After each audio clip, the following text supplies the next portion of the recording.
The cold inside ADX Florence was different. It wasn't just temperature, it was silence turned solid, pressing against skin and bone. In cell B-14, a man named Eli Torres sat with his back against the concrete, counting each breath like it was borrowed.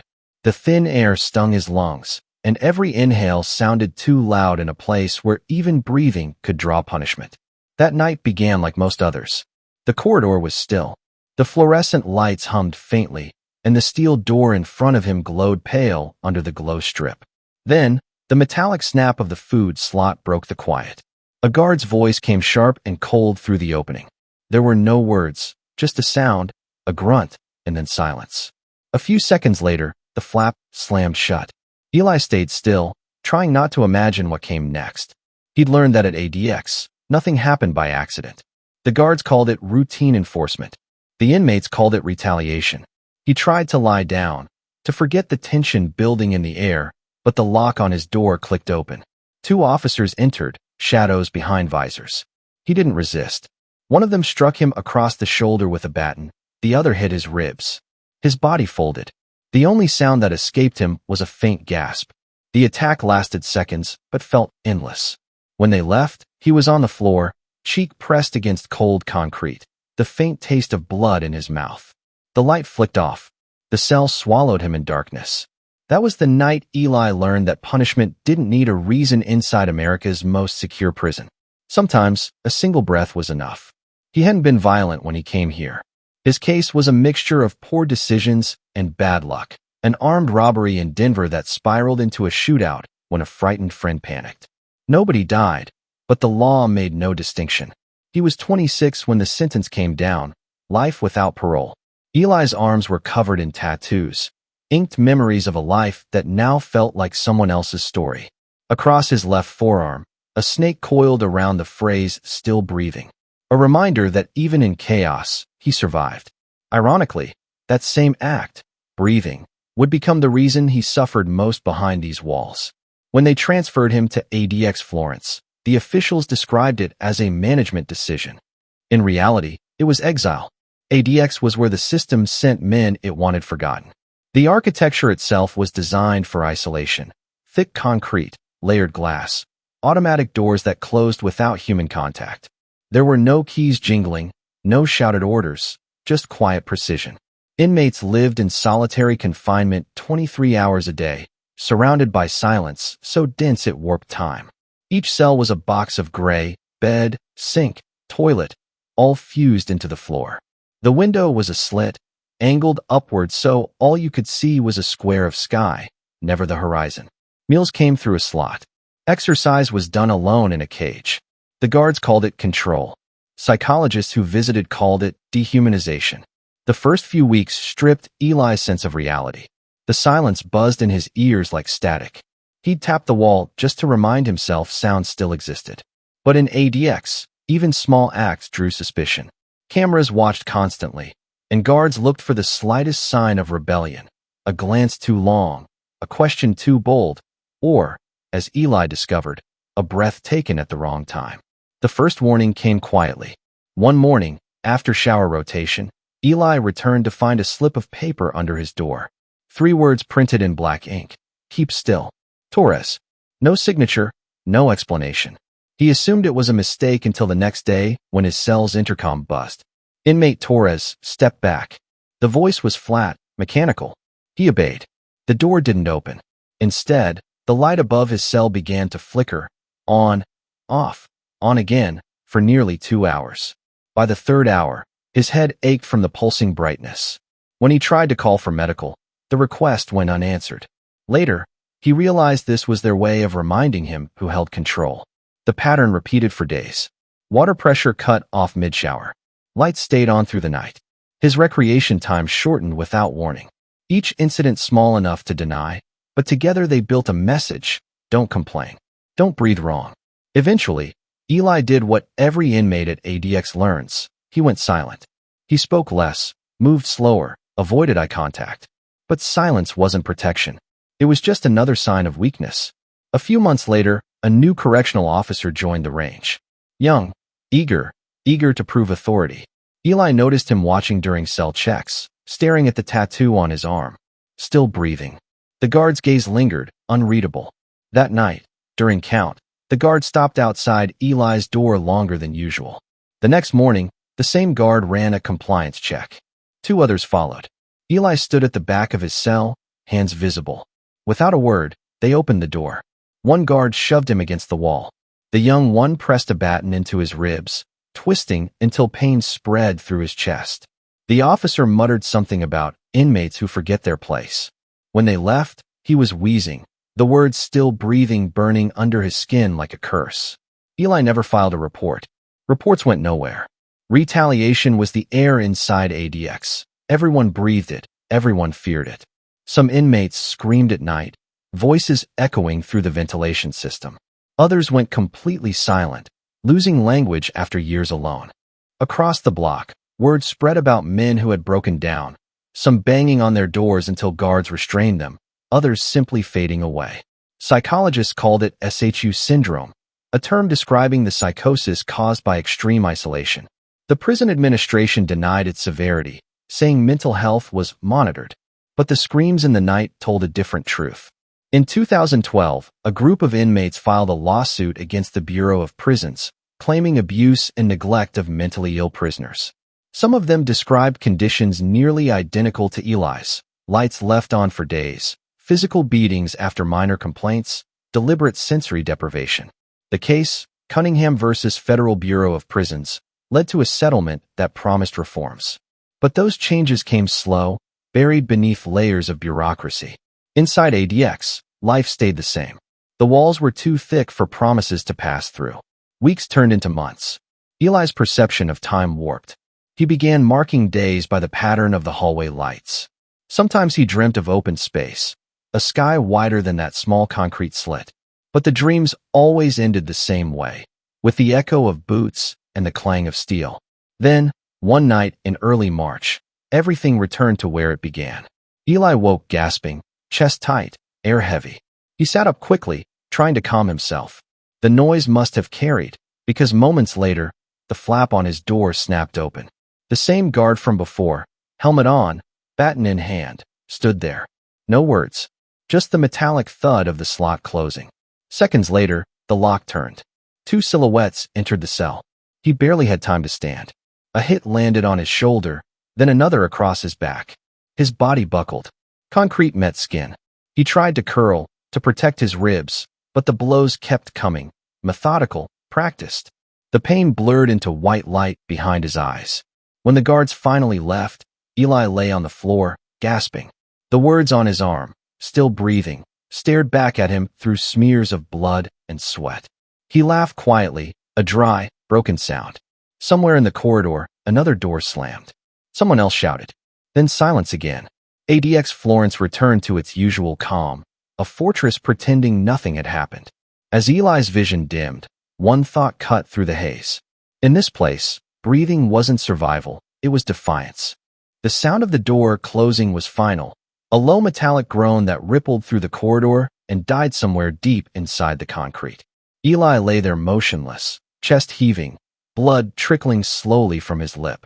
The light above him flickered once and steadied, washing the cell in a dull orange hue. His body ached in places that felt new, bruises forming beneath tattoos that once meant strength. The phrase "still breathing" across his arm was half hidden under a smear of red. Minutes passed, or maybe hours. It was impossible to tell in a place where time existed only in the rhythm of pain. When Eli finally managed to sit up, the cold pressed against his spine. His breath came out uneven, short bursts through clenched teeth. He stared at the small slit of window. A faint stripe of dawn light crept across the wall, pale and ghost-like. Outside, the Rocky Mountains rose in silence. He couldn't see them, but he knew they were there, a reminder that the world was still spinning while his own had stopped. Somewhere beyond those walls, people drove to work, bought coffee, watched the news. Inside ADX, nothing changed. He dragged himself to the sink and splashed water on his face. The mirror above it was polished steel, no reflection, just a blurred outline of a man dissolving. He pressed his palm against it, leaving a bloody print. The sight steadied him for a moment. He was still alive. Barely, but still. Then came the sound that made his stomach tighten, footsteps in the hall. They were slow, deliberate, counting each step like a clock. Eli froze. The sound passed his cell, paused for a second, then continued. He exhaled quietly, relief and fear mixing until they felt the same. Later that morning, the intercom crackled. Medical check. Prepare for escort. The voice was cold, automated. He wasn't sure if it was real medical attention or another test. Either way, he obeyed. He stood in the middle of his cell, hands behind his back, waiting for the slot to open. Metal cuffs clicked around his wrists, then shackles around his ankles. 2 guards entered, silent, visors down. They let him out without a word. The hallway was sterile, bright, and endless. Every surface reflected light: concrete, glass, steel. Each door they passed hummed faintly, as if the building itself was alive. The medical wing wasn't far, but the walk felt longer. Inside, a nurse waited behind bulletproof glass. She never looked up. One guard handed her a clipboard. Another kept his hand on Eli's shoulder.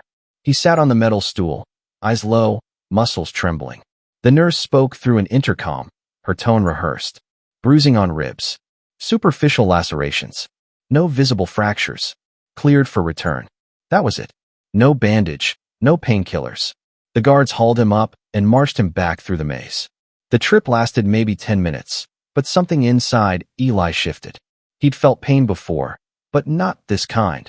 The kind that came from knowing there was no one left to call for help. Days passed. The bruises darkened, then slowly faded. The silence returned heavier than before. Across the tier, another inmate, a voice Eli had heard but never seen, started humming late at night. It was soft, almost childlike. Sometimes it turned into whispers, fragments of old songs. Then one evening, it stopped altogether. The next morning, medics came with a stretcher. They didn't speak. The hallway lights dimmed briefly, then brightened again. Routine. Eli pressed his forehead to the wall, feeling the vibration of boots moving away. Another ghost added to the count. He began to write in his head, not letters, not words, but thoughts carved silently into his memory. He listed every small cruelty, the flickering lights, the endless noise of silence, the way guards' laughter sometimes echoed down the hall after lockdown. He thought about the lawsuit he'd heard rumors of years ago, the one filed by inmates against the Bureau of Prisons. They said it forced ADX to change, to treat prisoners more humanely. But if change had come, it hadn't reached this block. Maybe it never would. Sometimes, Eli imagined a reporter walking these halls, pen and notebook in hand, trying to understand what life here meant. He wondered what they would write. That America's most secure prison was also its quietest graveyard? That men here didn't die once, but slowly, in pieces? He laughed under his breath. No one would believe it. The days followed the same pattern. Wake. Eat. Wait. Think. Sleep. Every action reduced to repetition. It was designed to erase identity, to make men forget who they were before the cell. But isolation did strange things to the mind. The silence began to twist, to bend reality at the edges. Eli started hearing faint knocks, like someone tapping from inside the walls. Sometimes he thought he heard a whisper, not words, just sound. He told himself it was the air vents, the metal contracting. But the noise persisted, and one night, it formed into something almost human. Still breathing? He froze. The words were faint, carried through the vent. For a moment, he thought he was hallucinating. Then again, still breathing? He whispered back, yeah. The silence returned. It didn't matter if it was real. The voice, imagined or not, was proof that somewhere, someone else still existed. And that was enough to hold on. Weeks later, ADX went into lockdown after an altercation on another range. Guards stormed the corridors, banging doors, shouting commands. The sound jolted Eli awake. He stood at his door, trying to catch words through the chaos. Someone had attacked an officer, a shiv made from broken tile. Rumors spread fast, carried through the vents like smoke. For 3 days, the prison stayed frozen. Meals came late. Lights never turned off. Sleep vanished. When the lockdown finally lifted, everything felt heavier, like the air itself had thickened. The following morning, a familiar voice called through the intercom. Torres, stand by for interview. Eli hesitated. No one called him by name unless there was a reason. The slot opened, restraints clicked shut, and once again he was led through the long, sterile corridors. But this time, not to medical. They stopped in front of a steel door with a black stripe across it. Inside, two officials waited at a table, a warden and an internal affairs officer. A recorder blinked red in front of them. "Mr. Torres," the warden began, his tone calculated, calm. "We've received allegations of misconduct involving certain staff on your range. You've been identified as a possible witness." Eli's heart pounded. He didn't respond. The warden leaned forward. "You understand cooperation can work in your favor." He wanted to laugh. Cooperation here was a death sentence. The officer beside the warden scribbled something on a notepad. After a pause, they dismissed him without another word. Back in his cell, he sat for a long time, trying to make sense of what just happened. They knew. Someone had spoken up, maybe the same guard who watched too closely, or another inmate tired of silence. Whatever the truth, it meant one thing. Eyes were turning toward his range. He lay on his bunk staring at the ceiling, tracing cracks in the concrete. The words from the vent echoed in his mind. "Still breathing?" He whispered the answer again, almost a vow. "Still breathing." Outside, somewhere in the dark Colorado night, the wind swept across the Rockies, carrying the faint hum of the prison's outer fences. Inside, ADX Florence slept, pretending peace. But Eli knew better. He could feel it, the tension building again, the storm gathering in silence. Retaliation never ended here, it only waited. And in that waiting, every man inside the walls learned the same truth. Survival wasn't about strength or fear. It was about breathing just quietly enough to stay invisible, and praying the next knock on the door wasn't for you. The hallway outside Cell C-213 was alive with the hollow echoes of chains and steel. The same rhythm that haunted Darren's dreams had now become part of his waking reality, a metallic symphony that never stopped. Mornings bled into nights, and the only constant was the echo of boots hitting the concrete floors, the clang of cell doors slamming shut, and the faint, muffled cries of men who had broken somewhere deep inside. Darren sat on the edge of his concrete bunk, tracing the rough wall with his fingertips. His skin was etched with fading bruises, but the tattoos that ran down his arms, flames and names that no longer mattered, were clearer than ever. Each mark told a story of the world before Florence, a world of mistakes, loyalty, and a kind of freedom that now felt like myth. He hadn't seen sunlight in more than 3 months. The fluorescent ceiling light never went off. It just dimmed slightly to imitate night. ADX Florence wasn't just a prison. It was a human pressure chamber designed to silence the mind. 3 days earlier, Darren had been dragged from his cell after a routine shakedown turned violent. A small metal screw, one he'd found wedged under his sink weeks ago, had been mistaken for a weapon. The guards stormed in, ordered him down, and by the time he realized what was happening, his face was pressed into the concrete, a knee on his spine, his arms wrenched behind him. The screw had meant nothing, but in Florence, nothing was enough. Now he sat in the aftermath, back in solitary, staring at the faint blood smear on the floor where his lip had burst open. His ribs ached each time he inhaled, and he'd learned to breathe carefully, quietly, like a man trying not to disturb the air. From the cell next door, a voice broke the silence. "Still breathing, brother?" It was Rizzo, an older inmate from New York, serving life for armed robbery. Darren didn't answer. Words here were currency, and you never spent them unless you had to. Still, Rizzo kept talking, voice low enough not to draw attention. "Heard they sent Ramirez to the block," he said. "They say he mouthed off during count. Now he's gone. 2 days. No one's seen him." Darren leaned back, staring up at the vent in the ceiling. The hum of recycled air filled the cell. Gone. In Florence could mean anything. Suicide, restraint chair, or the medical wing where men vanished without explanation. Rumors traveled fast, but truth was slower, broken by walls and surveillance. The silence stretched. Then came the metallic buzz of the intercom. "Stand by for cell inspection." Darren's stomach tightened. The door lock clicked, and the steel hatch opened. A guard's face appeared, pale, expressionless, eyes hidden behind dark lenses. Another guard followed, heavier, tattoo on his neck peeking out from under the collar. Darren recognized him, the same one who'd pinned him to the floor days ago.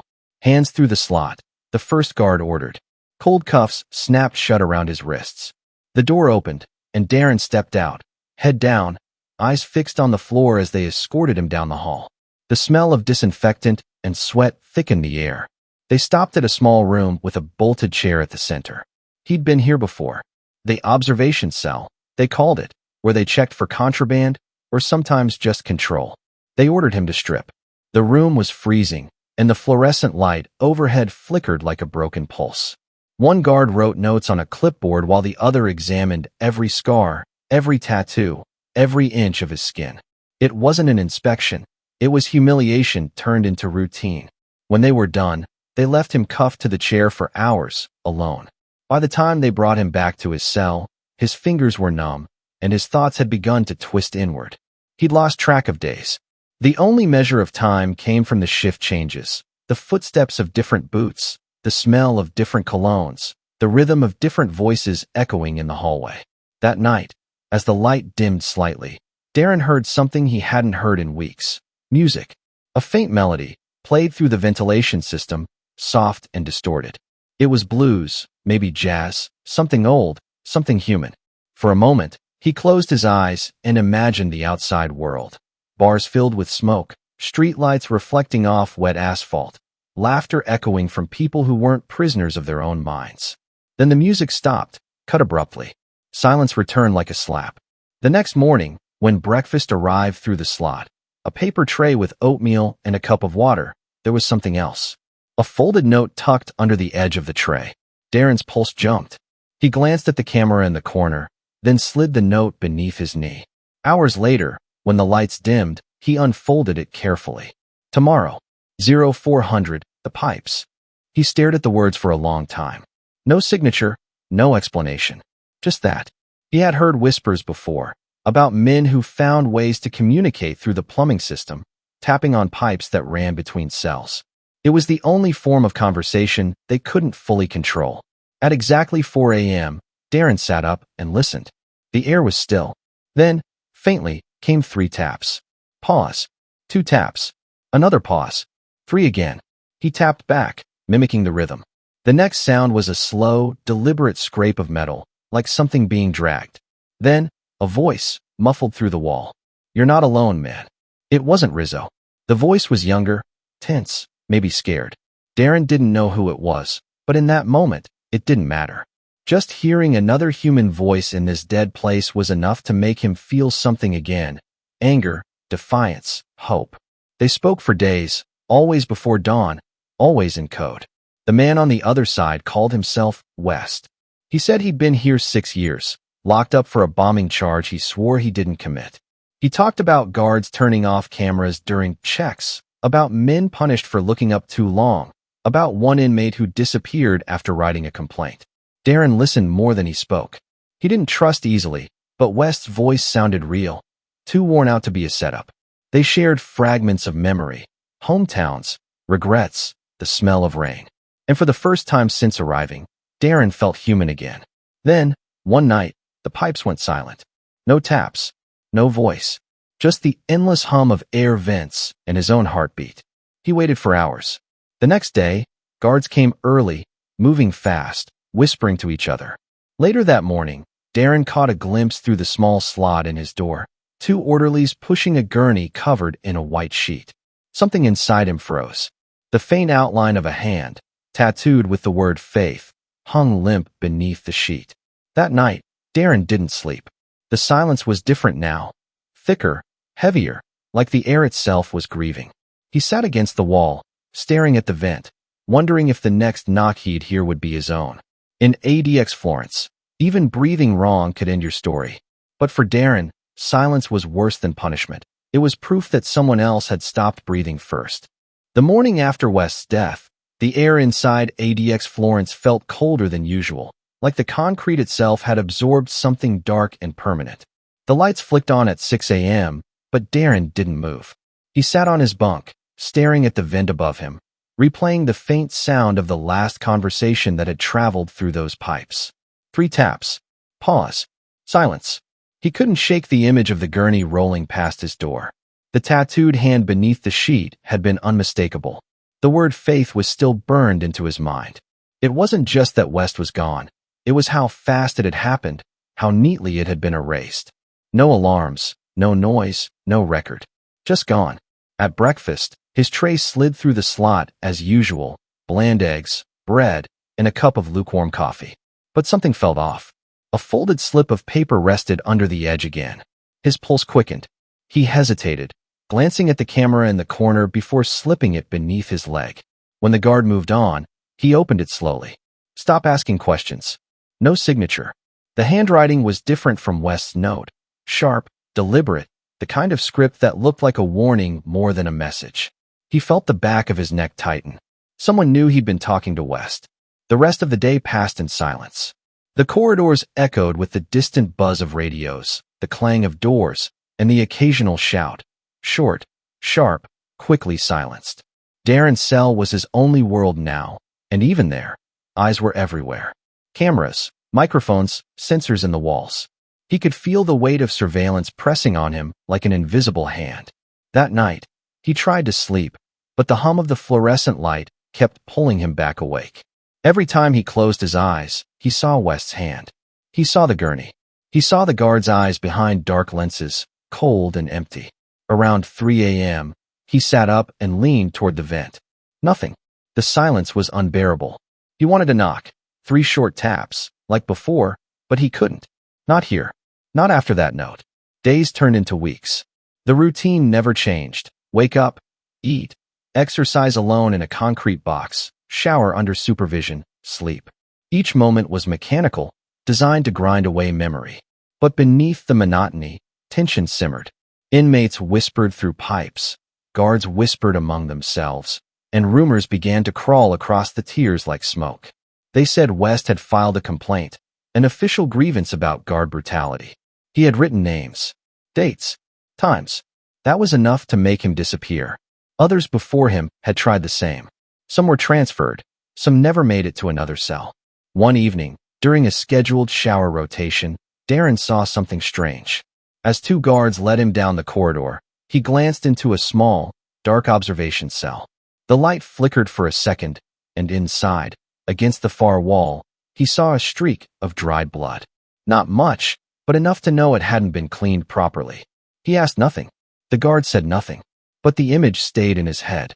Later that night, when the lights dimmed, he began to scratch words into the underside of his bunk using a small metal shard he'd found weeks earlier.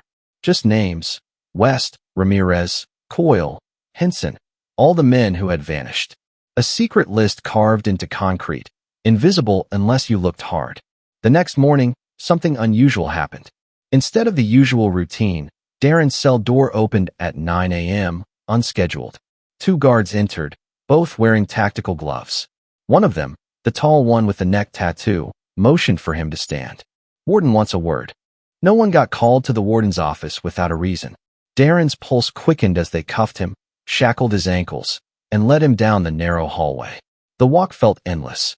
They passed through 3 locked gates, each buzzing open with a sound that echoed like a heartbeat. The warden's office was sterile, white walls, a steel desk, and a single chair facing it. The warden himself sat behind the desk, silver hair slicked back, expression unreadable. His uniform was pristine, not a wrinkle in sight. "Mr. Knox," the warden began, voice calm, detached. "You've been here long enough to understand how things work." Darren didn't respond. The warden leaned forward, folding his hands. "We maintain order here. Routine. Discipline. The moment that balance is disturbed, men get hurt. Sometimes fatally." He paused, letting the words hang in the air. "You've been asking questions," he continued. "Talking through the pipes. That's not permitted. I suggest you forget whatever you think you know." Silence filled the room. Darren stared at the wall behind him, refusing to meet the warden's gaze. "You want to survive this place?" the warden said finally. "Keep your head down. Eat. Sleep. Don't get curious. Curiosity gets men killed." Then, almost gently, he nodded to the guards. "Return him." Back in his cell, Darren's thoughts spiraled. He hadn't said a word, yet somehow they knew everything. That meant someone, maybe even Rizzo, had talked. Or worse, the system was listening through the walls. That night, he couldn't rest. Every sound made him flinch: the buzz of the lights, the shuffle of guards outside, the whisper of his own breath. Around 2 a.m., he heard faint tapping again. Not from West's cell. From above. 3 taps. Pause. 2 taps. His heartbeat jumped. He grabbed the metal pipe near the sink and tapped back. Silence. Then, a different rhythm. Urgent, uneven, like a code he didn't understand.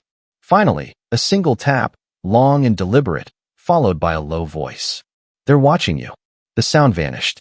The vent hissed with recycled air. Darren sat frozen, staring at the darkness. Whoever that was, they knew something. They knew he was next. Days later, when the guards came for inspection, they found the scratched list under his bunk.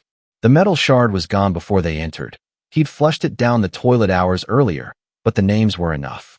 They tore the mattress apart, dumped his belongings, and dragged him out again. By afternoon, he was back in the same observation room. Cuffs on wrists, ankles chained. The same flickering light. The same stench of bleach. A guard stepped closer, holding the list. "You think this is a game, Knox?" Darren said nothing. "You want to end up like your buddy West." The guard leaned down until their faces were inches apart. "Keep writing, and we'll make sure your story ends the same way." When they left him alone, he closed his eyes and breathed slowly. The fear was real, but beneath it, something else had started to grow, resolve. He couldn't let West disappear without meaning. He didn't know how yet, but he knew this. The guards left him cuffed in the room, their laughter fading down the corridor. The overhead light flickered once, twice, before settling into a weak glow that painted the walls yellow. Darren stared at the concrete floor, the words of the guards still echoing inside his skull. "End up like your buddy West." He wasn't sure how long he sat there. Time in Florence wasn't measured in hours, but in thoughts you wished you could stop thinking. Somewhere down the hall, a cell door slammed. The vibration traveled through the floor, through his shackled feet, like a pulse from the heart of the prison itself. Darren lifted his head and looked around the room. The stains on the wall, the drain in the corner, the faint blood smear that someone had tried and failed to wash away. Everything here was proof of the same truth. ADX Florence wasn't built for rehabilitation. It was built to erase men from existence without ever spilling a drop outside the walls. But something inside him had shifted. Maybe it was West's death, or maybe it was the note that said stop asking questions. Whatever it was, it had burned away the last of his fear. He didn't want freedom anymore. He wanted the truth to outlive the walls. When they finally dragged him back to his cell, the hallway lights buzzed like angry insects. Every guard who passed him looked away, pretending not to know his name. That was how you survived here, by pretending you didn't see, didn't hear, didn't care. But Darren cared. Too much.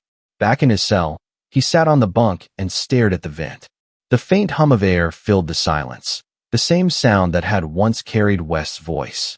His fingers trembled slightly as he reached under his mattress, feeling for the corner of torn paper he'd hidden there, a scrap from his food wrapper, small enough to pass unnoticed. He flattened it on his knee and began to write with the burned tip of a matchstick. Words slow, deliberate, careful. They killed him. His name was West. Don't forget him. The letters were small, nearly invisible in the dim light.